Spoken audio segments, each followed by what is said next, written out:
Malaki na itong nakita namin puti asipit. Patingin po. Kita. Oh, ay laki. Ito naman po ay alimangong pula. Dalawa naman agad. Iabot po natin ito kay Papa. Dali ko na. Ito na po yung mga nahuli po ni Papang alimango.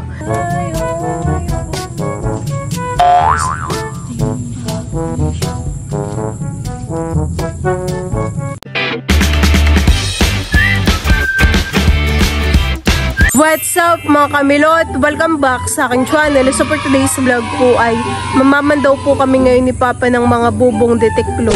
Kami po ni Papa ay nakabali sa pamamandaw po ng bubo. At yun pong pain ay nasa gitna. Silver, hindi sasama. Hindi na po nakasakay sa silver. Yung mga pain po ni Papa ay nandiyan sa gitna. Oo, sinabi wala ng palutang ay.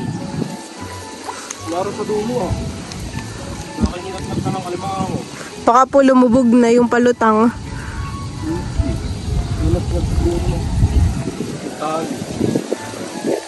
Ang pain po ngayon ni Papa ay 14. Ang pamain po ni maliliit na isda. Ano yun Papa? Singkag. Yun pong pamain ay dito lang din po nahuli sa sa palaisdaan. Mababaw lang naman po ang tubig dito hani. Hanggang tuhod. Ay pagdating po dun sa gitna, medyo malalim na. Mababaw po ang tubig pero kapag po kayo umapak sa putik ay malalim. Tayo na po yung isa naming papandawin Tesay wala. Ay kapag po sagwa ng gamit sa balisa, hindi pwede. May harapan po hani. Kailangan po kapag balisa ay gani ang mahabang kahoy ang gamit. Pantusok sa lupa.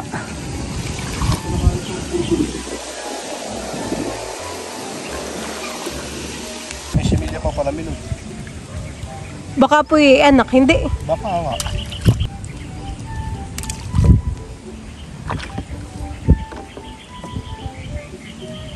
Bakuli.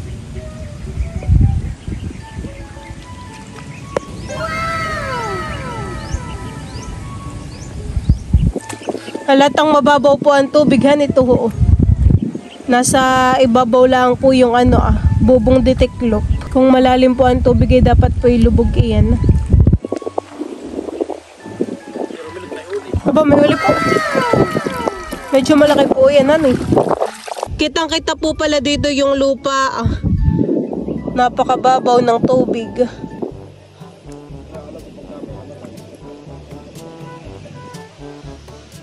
Kapag po may alimango ditong gumagapang ay kitang-kita mula ang Malaki na itong nakita namin puti asipit Patingin po. Kita sa tubig. Angatin mo ba? Kapag na. Oh, ay laki. Ano po, mataba? Laki po na yung isang alimango. Payat pa po. Tapos mo na ito. Opot payat. Baka mura lang po ang kilo na yan, Kulay puting alimango. Kulay puti asipit. Kapag po ganitong magpapasko ay mahal po ang kilo ng alimango. Yung medium size po ay 1 kilo ay 1K. Tapos yung large naman po ay 1.4. Po ay mas mahal. Ay nung nakaraan po kinakapagbenta papahan 1.4 nga yung... Kaya malaki po ang iyong kinita. Ako'y dalawang gabi Dalawang gabi po si Papang nagpain ay ang kinita po niya ay 13,000 mahigit. Huli po yan.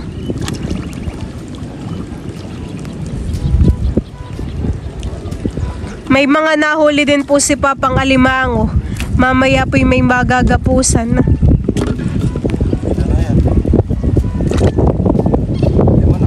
Ito pong balisa na ginagamit namin ay 1 taon ay baka po masira na. Gawa ng gato.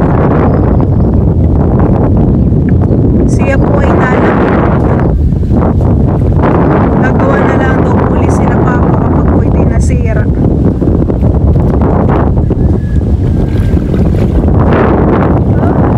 Ilan po yan? 2?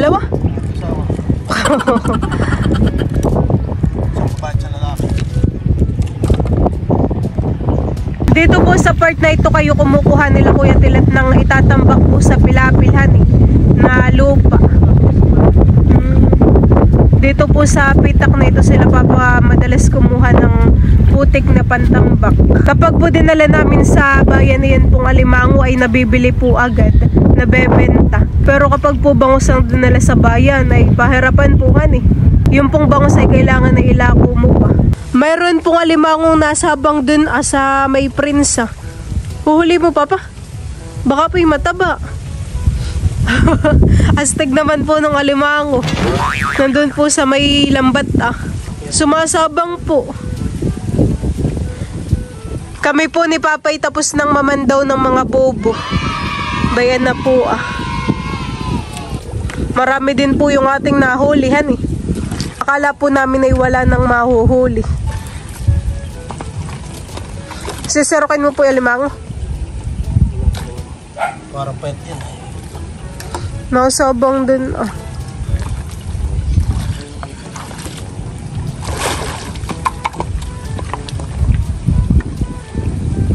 Bayde po yung mga alimango na nahuli po din sa bubo. Aba, malinaw ang mata na itong isa. Toho. Aba. Nilalaban po niya yung kanyang sipit. Wala, lumubog na.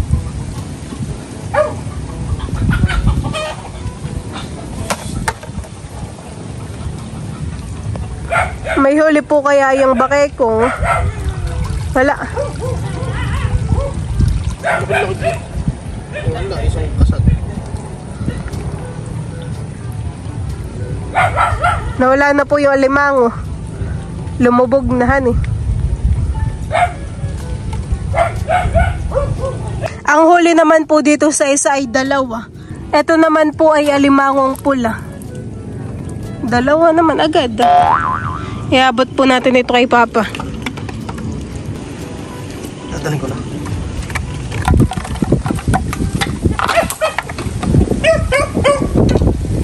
Sumasabang rin po dito yung mga bangus. Yung iba po ay malalaki, tas yung iba po ay maliliit. Silver. Marami. Dinala na po ni Papa sa kubo yung bubo. Ito naman po yung aking dadalhin dalawa. Mag-i-start na po si Papang maggapos po ng mga alimango. Patingin nga po na yan.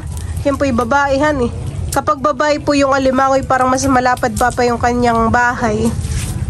Po? Yung ganito po niya ay mas malapad.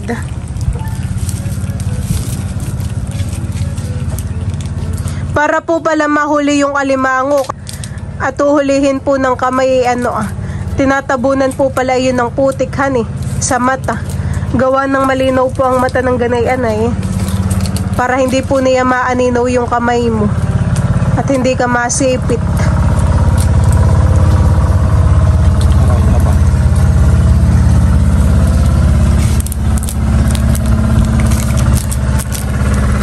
Gagapusan na po ni Papa yung isang malaking alimango Oh, laki nga naman. Kapag po Papa matabay, siksik po ang laman Kapag po payat ay Malamot pati ang so magandang gapusan ng malaking tahimik. Hindi katulad ng malikot. Bali yan po mga kamilot at ito na po yung mga nahuli po ni Papang alimango. Nakalagay na po dito sa sako. Bay marami din po. Ilan lang po yung pinain niyang bubong titiklop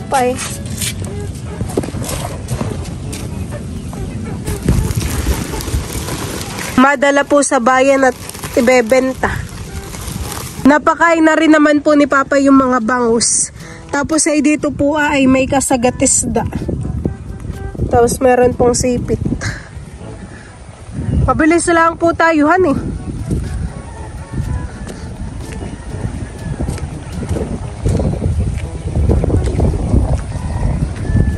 Kami po ipapunta na dun sa may labas. Diba kapatid yung huli na ninyo Kaso nagkaroon din dito. Kasalo ko Bali yan po mga kamilot at ako po ay dito maggagamas. Gawa po ng malalago na ang damo. Ito naman po ay nagamasan na nila mama. Dito po sa part na ito Kaya kung makikita po ninyo ay kakaunti na ang damo. Gagamasan ko po dito banda. Aba ito pong dahon ng talong ay naninilaw na. Tatanggalin po natin yung iba. Ako po ay magsisimula ng magbunot. Madali lang naman po itong bunutin at malambot po ang lupa. Gawa po ng ulan. Isang hikitan laang po. Yung iba pong damo ay may mga tinik. Katulad po na itong makahiya. Tatanggalin ko na nga rin ito. Sakit po sa kamay. Aray. Bay na nga. Nangangatinik na. Ito po natin bunutin sa kanyang puno. May makahiya din po pala dito. Lalambot pong bunutin. Mabilis pong tumaas ang damo. Gawa ng ulan.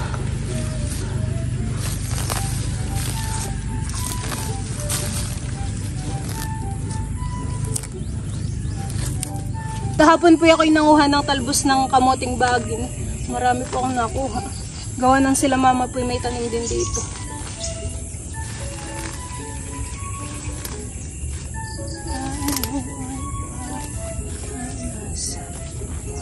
Aray! Yung iba may tinik. Sakit. Makahiya.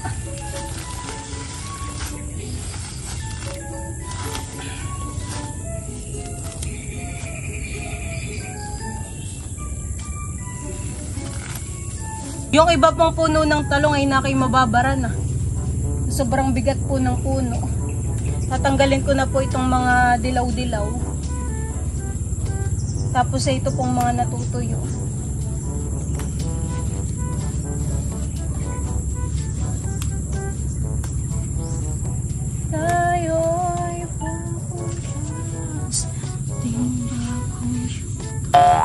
Sila mama po'y meron ding tanim ditong pechay. Kasi hindi po ganun kaganda yung tubo. Meron po ako ditong gamit na kutsara. Kukutsarahin ko itong mga makahiya.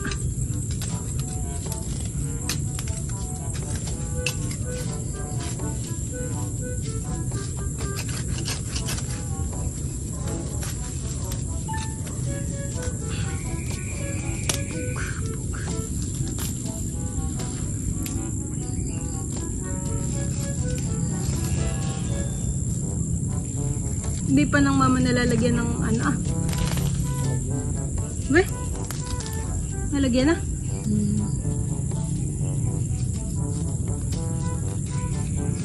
Parang nagliliwanag na diyan bandahan Nagliliwanag na rin dito sa may bandang akin Sinaid ko po dito sa part na ito yung kalamamang ginamasan. Kasi napakarami po ditong makahiya. Yung puno po na ito ay matinik. Grabines. Bilis gamasin. Malambot laang ang damo.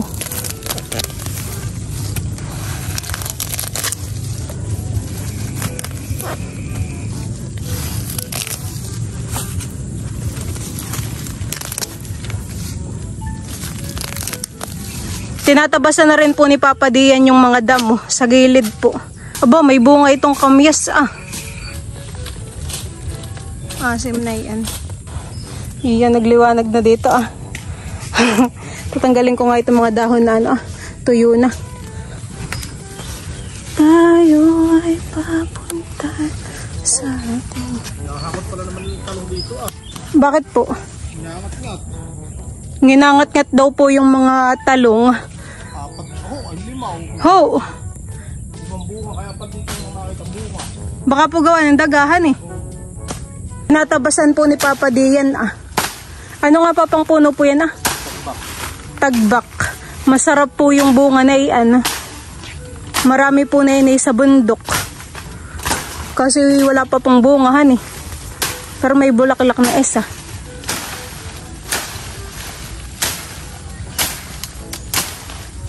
Mabilis pong tutubo ang damo kapag maulan.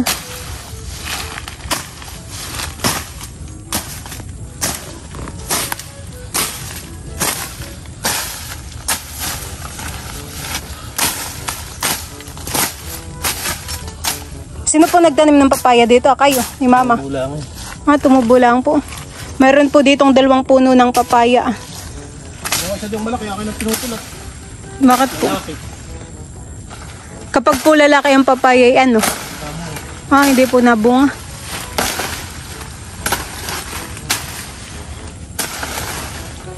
Nagliwanag po bigla dito. Mabilis po hani kapag may gamit na itak. Mabilis po pagtatabas.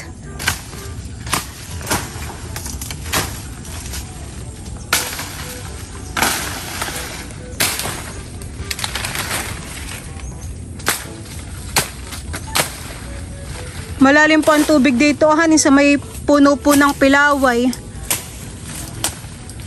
Gawa ng kauulan. Naiipon po ang tubig.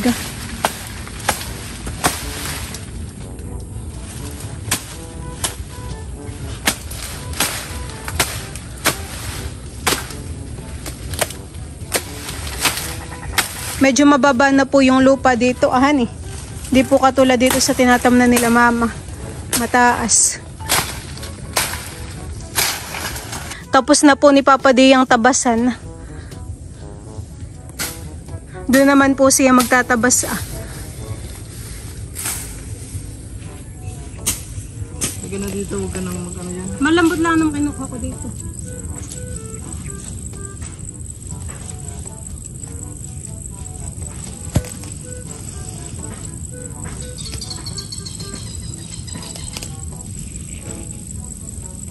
Kulit mo.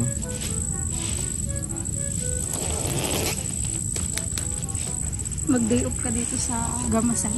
Basta kasama ka. Day off ako.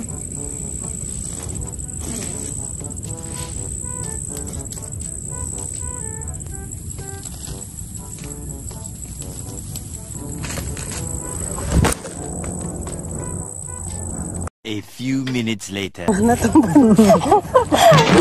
na po yung mga nagamasa namin. Ayan, meron din naman pong mga nabawas na damo. Medyo nagliwanag din po. Tsaka po dito sa tabi po ng petsoy, natanggal po yung mga damo. Ito po yung mga damo. Nagtumpok. Ayan po. Yung iba po ay hindi pa tapos. Kagaya po din sa may sitaw, padulo. Ayan po.